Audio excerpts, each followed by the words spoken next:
Have you received one of these? We're all familiar with the decennial census, the enumeration of the population every 10 years, but this isn't one of those years. While the census is an important part of the Union, it's been corrupted and used illegally for decades. But these calls for more data are not only corrupt, but illegal. So we'll explore that next, right here on the Constitution Study.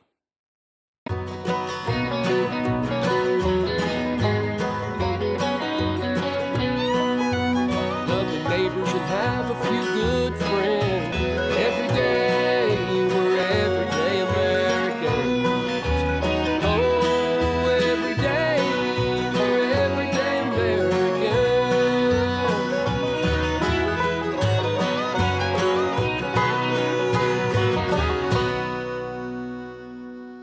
Hello there, everyday Americans. Paul Engel here with the Constitution Study, where we read and study the Constitution, teach, write, and generation be free. And I'm glad you could join me today.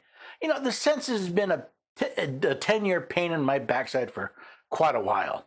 It's because of all the questions they ask. And now I'm getting them in the middle of the cycle. It's ridiculous. And it's one of the reasons why I think we need to start doing something about this. I'll talk more about the website and other things you can do to get engaged at the end of the episode. But for now, let's take a look at this census question. The need to enumerate the population comes from Article 1, Section 2, Clause 3 of the Constitution. Now, who is to be counted was changed in 1868 with the ratification of the 14th Amendment. Representatives shall be apportioned among the several states according to their respective numbers, counting the whole number of persons in each state, excluding Indians not taxed. Now, knowing how many people live in each state by a census is how the members of the House of Representatives are apportioned to the states. The only exception to who is counted are the Indians who are not taxed. The process for this enumeration remains in Article 1. The actual enumeration shall be made within 3 years after the first meeting of the Congress of the United States, and within every subsequent term of 10 years in such manner as they shall by law direct. Since the first meeting of Congress happened in 1789, the first census was conducted in 1790. And the census has been conducted every 10 years since. However, this simple enumeration has been supplanted by a demographic inquisition. The first question on the 2020 census was legitimate enough. How many people were living or staying in this house, apartment, or mobile home on April 1st, 2020? However, the second question is a bit confusing. Were there any additional people staying here on April 1st, 2020 that you did not include in question 1? If question 1 is to include everyone living or staying in a house, how can there be additional people staying there? From there, things go far beyond enumeration of people living in each state. Question 3, is this house, apartment, or mobile home owned by you or someone in the household with a mortgage or loan, including home equity loans? Owned by you or someone in this household free and clear without a mortgage or loan? Rented, occupied without payment of rent. What is your cell phone number? Then the questionnaire gets personal. Please provide information for each person living here. What is person 1's sex? What is person 1's age? And what is person 1's date of birth? Is person 1 of Hispanic, Latino, or Spanish origin? What is person 1's race? And this goes on for every person in the house. This in itself is a violation of the Constitution, but we'll get to that later. While the decennial fishing expedition is bad enough, a few weeks ago I started receiving cards and letters like this. While this junk mail is an annoyance, there's something on this page that not only grabbed my attention, but pissed me off. Do you see it? This is not only a lie, but is itself criminal. Would you like me to show you why? Let's start with the fact that the United States isn't allowed to enumerate the population whenever they want, only once every 10 years. The United States only has a power delegated to it by the Constitution, as stated in the 10th Amendment. The powers not delegated to the United States by the Constitution, nor prohibited by it to the states, are reserved to the states respectively or to the people. Now, since Congress is only empowered to make all laws which shall be necessary and proper for carrying into execution the foregoing powers and all other powers vested by this Constitution in the government of the United States or in any department or officer thereof, Since the power to enumerate the population is not vested in the United States except for once every 10 years, it was neither necessary nor proper for Congress to pass a law to do so. That makes Title 13 of the United States Code, Section 141D, unconstitutional, invalid, and void.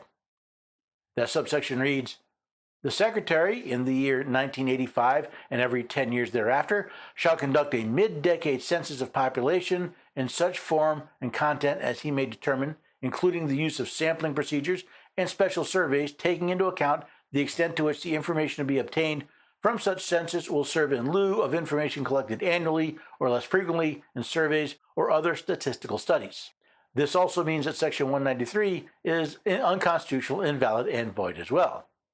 In advance of, in conjunction with, or after the taking of each census provided for by this chapter, the Secretary may make surveys and collect such preliminary and supplementary statistics related to the main topic of the census as are necessary to the initiation, taking, or completion thereof. And that's just the beginning. Both the demographic questions on the census and surveys are unconstitutional as well.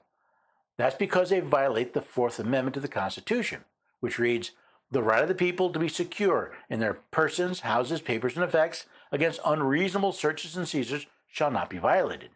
So the question that has to be answered is, are these surveys reasonable?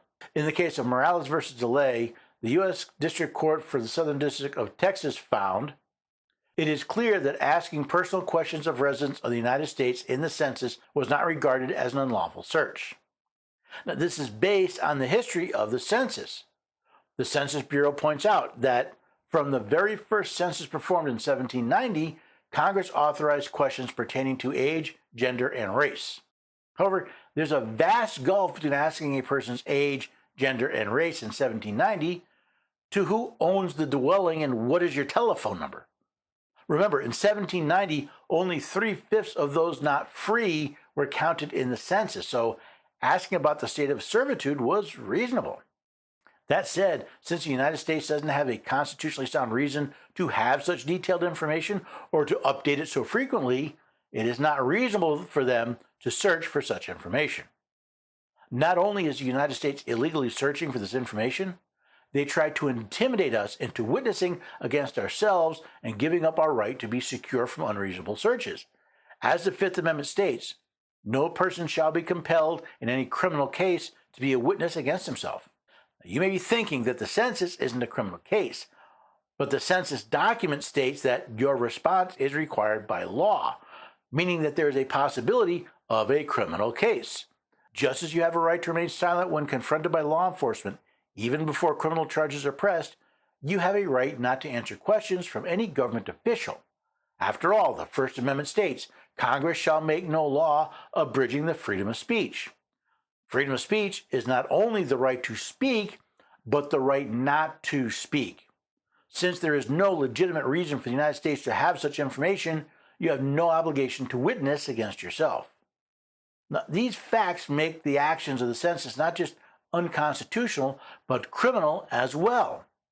Under Title 18, Section 242 of the United States Code, we find, "Whoever, under color of any law, statute, ordinance, regulation, or custom, willfully subjects any person in the state, territory, commonwealth, possession, or district to the deprivation of any rights, privileges, or immunities secured or protected by the Constitution or laws of the United States, shall be fined under this title or imprisoned not more than 1 year or both."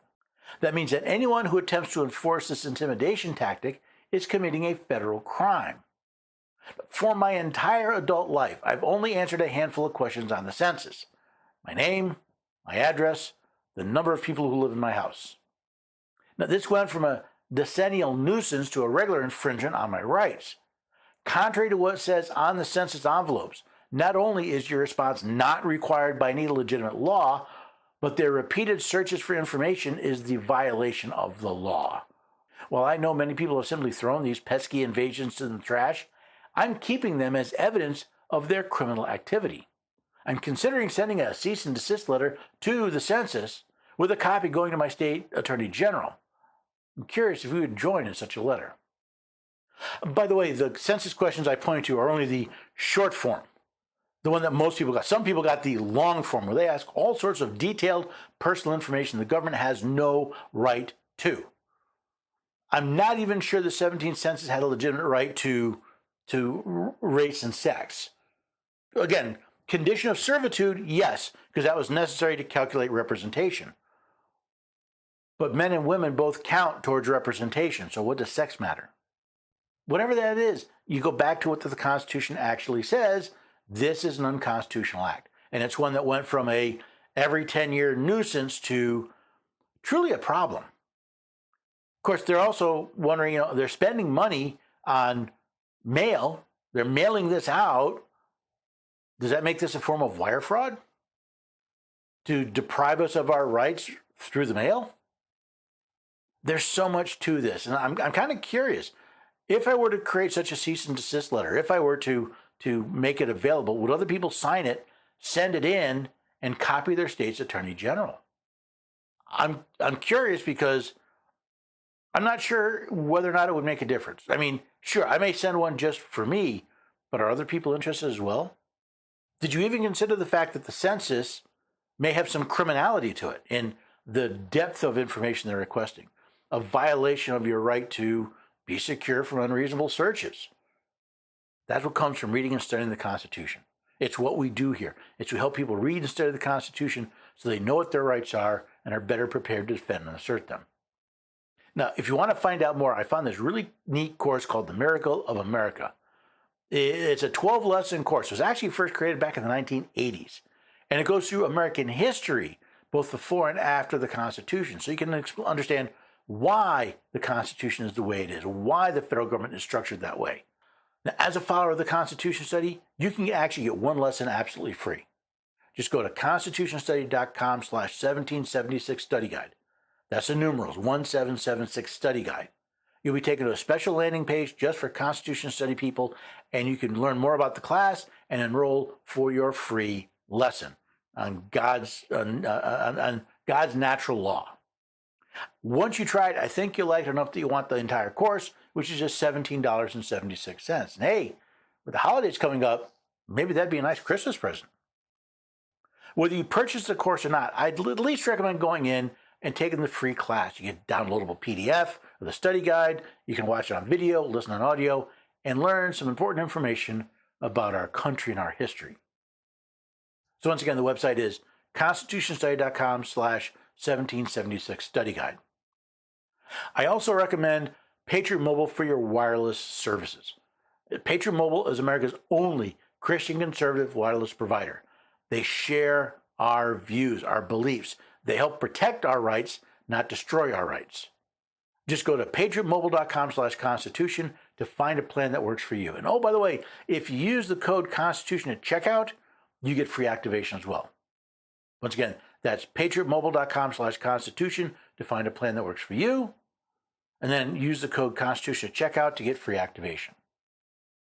I also hope you'll take this episode and, well, all the other episodes and share them. Share them with friends, share them with family, post them on social media. Let other people know there's a place to go to learn about the Constitution. I'm putting on a new event here in Middle Tennessee called Power in the Hands of the American People. If you're interested, go to constitutionstudy.com/power. By the way, if you don't live in the Middle Tennessee area, sign up anyway. You'll get updates. There's a checkbox that says, I'd like to bring this to my hometown. And I'll reach out to you and we can see about getting this done in your location. And of course, you'll get all the updates as we go along. You can even agree to sponsor the event in one or more locations by hitting the checkbox on the form as well. Again, the website is constitutionstudy.com/power to sign up for updates and to ask for it to come to your location. Regardless, I hope you've enjoyed this program. I hope you learned a little bit about the census, and I hope you come back and join us next time for the Constitution Study.